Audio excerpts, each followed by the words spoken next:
Once upon a time, there was a young man who worked at a factory. His mentor, an older technician, taught him some important lessons. The mentor told the young man to work hard, keep learning, and not talk too much. He also advised him to never stop improving his skills. After 10 years, the old mentor retired, and the young man took his place as a technician. He continued to work diligently, just as he had been taught. One day, he visited his mentor and shared his troubles. The young man said, "I've been following your advice all these years. I've been working hard, focusing on my job and getting better at it, but something's not right. Some of my colleagues who don't have as much experience as I do are getting promotions. I'm still earning the same as when I was your apprentice." The old mentor thought for a while and then gave the young man an unexpected piece of advice. He said, "Take a day off from work, and you can use any reason you like. It's time to give yourself a break."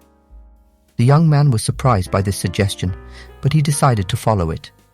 When he returned to work after his day off, the manager called him into the office. The manager said things didn't go well in the factory when he was away. Problems came up, and others didn't know how to solve them.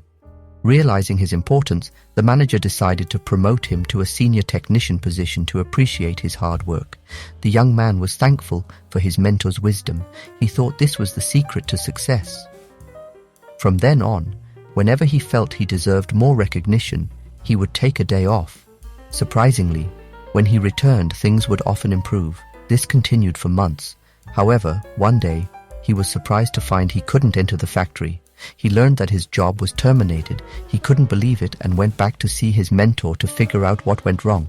The young man asked, "Why did I lose my job? Did I not follow your teachings?" The mentor replied, "Actually, you misunderstood a crucial part of my lesson. You understood that people don't notice something that's always there, like a light bulb that's always on, but you missed the second part." The young man looked puzzled, and the mentor continued, "The second part is the realization that if a light bulb goes off too often, it will be replaced with a more reliable one.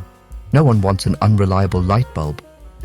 The mentor then related this to life, encouraging the young man not to take friends and family for granted, to appreciate them today and not wait until they're gone. He also advised the young man not to stop working hard just because things didn't always go his way. In conclusion, the story teaches us the importance of finding balance in life and work, appreciating what we have, and not taking ourselves for granted.